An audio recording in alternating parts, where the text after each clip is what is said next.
Madam. So let's go to the second link for today, Danielle. And we're back. So I actually sent the link that I want to discuss now, the last one. It's actually a screenshot.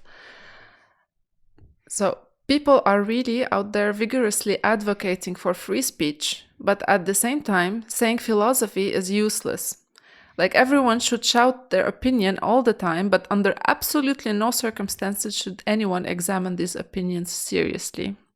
That was definitely a sarcastic tweet from an existential tweeter. So what do you guys think about opinions and philosophizing opinions? The thing with me is, I believe in absolute free speech.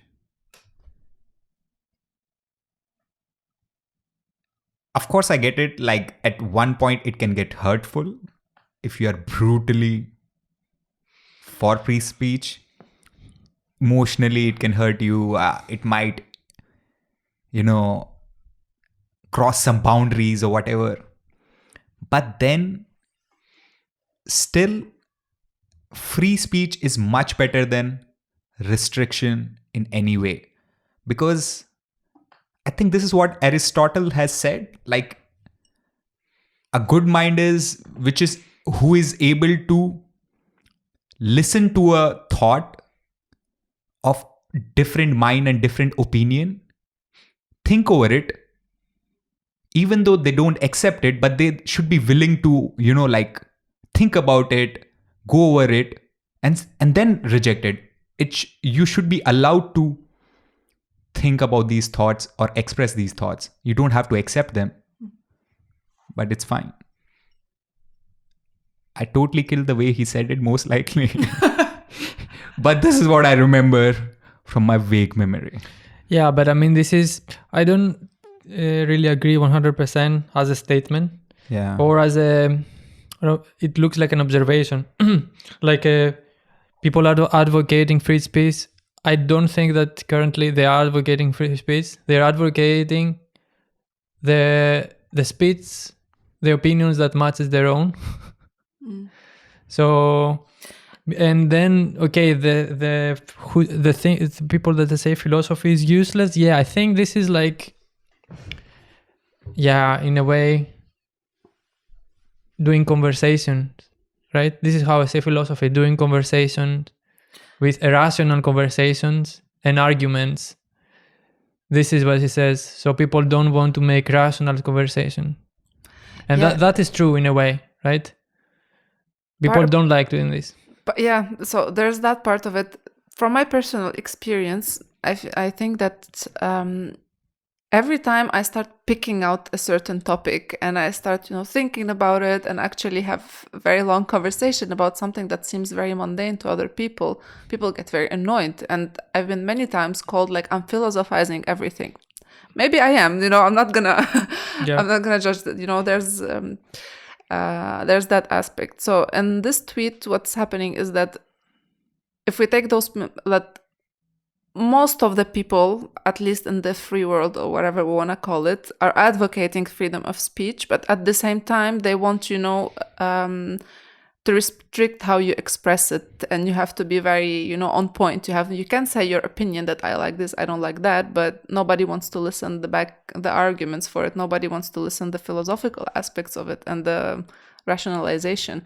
So in this case, I agree it happens a lot, but I feel more like people are for free speech, but they are only for the free speech which they agree with, Yeah. So they let you speak all you want, but the moment they feel, this is not what I believe in, then they don't want to listen to you anymore.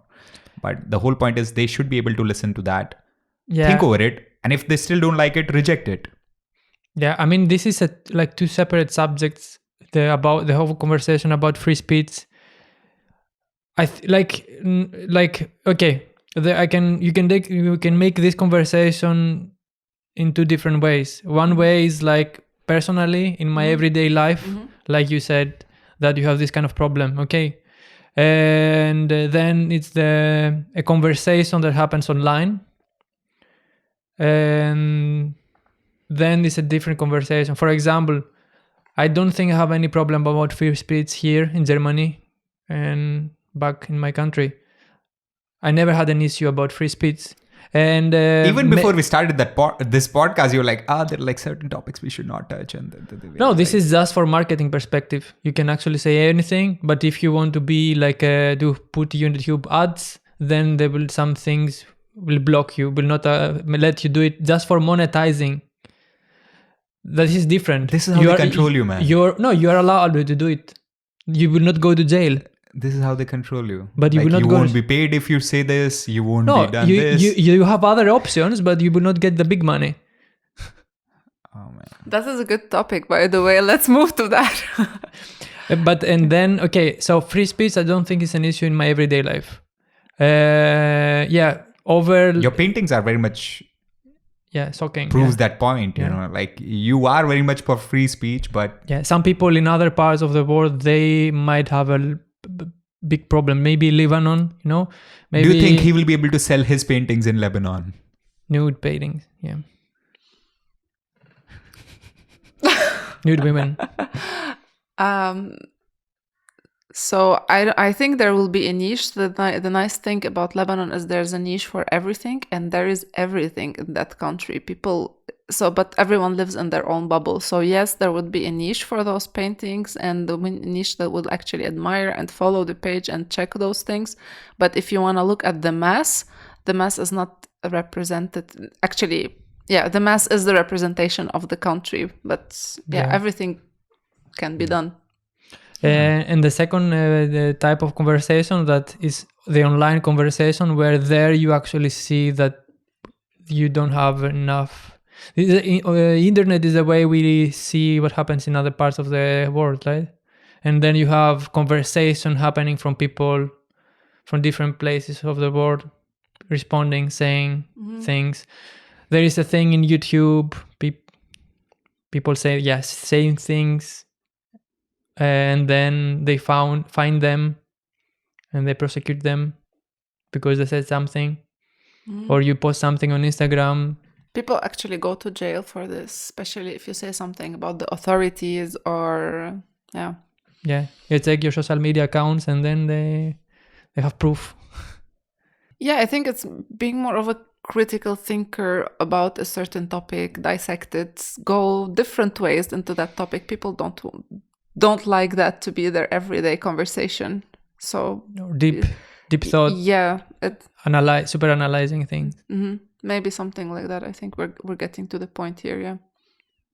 Do you agree? Do you like to have this type of conversation whenever you meet your friends, or you prefer to have something light and breezy most of the time?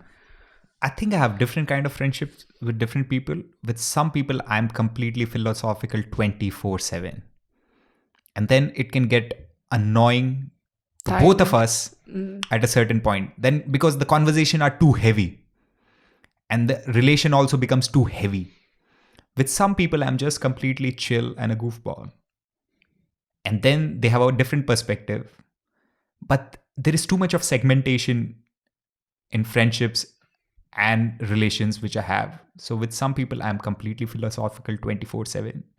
With some people, not at all. But I wish and I want to, mix this. Have a balance. How do you think that balance should look like? The balance should look like you feel the movement. You feel it.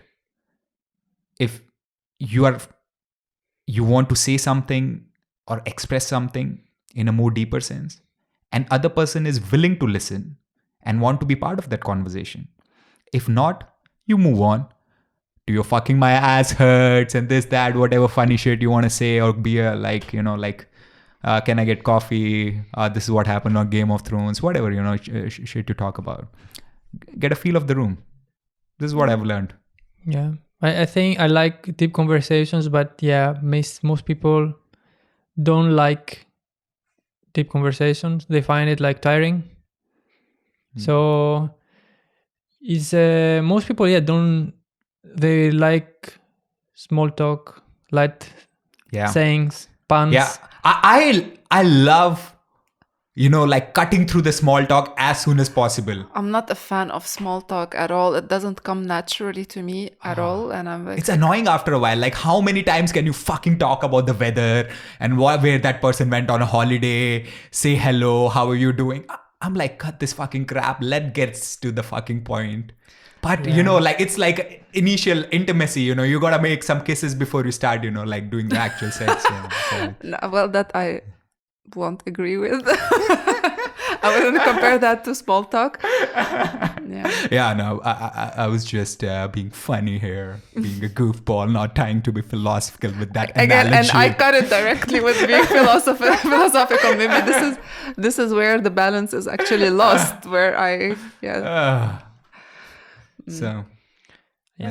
Mr. Miltos. Yeah, it's this. This is like it's a deep conversation that we have to be very like serious if we want to continue the logic of the commander, right? Of the tweet. Yeah. Like the only thing that I would like is when you're in that flow, like just don't burst someone else's bubble, Yeah. You don't have to look at people in a shocked and weird way when they start this flow. Just let them finish their thought and move on. And have you done or have been done to you this thing when you're telling something really deep and this, that, and the other person's like, just to get away from the conversation, just changes the topic or cuts it off They fart. or whatever. And then you're like, it's like, okay, this person was not into it. And you just rambled along for a long ass time. But I mean, usually these conversations happen when you discuss but about haven't politics. been disturbed by a fart yet. Maybe someday, somebody important will come along and cut my philosophical point of view by a... That's what I did to you now. So my comment. Okay. Usually this is this conversation like involve politics. Usually no. when it's just life itself, they're like, everybody has different usually point of people view. engage when it's about politics, like Trump, UK now, the Brexit, and then people they have a tendency to become furious, annoyed, and this is not a healthy way, but this is how By the way, I'm people going to put it out usually there. engage. I find Trump amazing, fascinating person to follow and listen to. I think he's fucking hilarious. As a comedian, you say this as a comedian. He's a source of your material. I have a lot of tweets on my account about that topic and about the comedy that can come out of there, but let's keep that for another time. Yeah. So.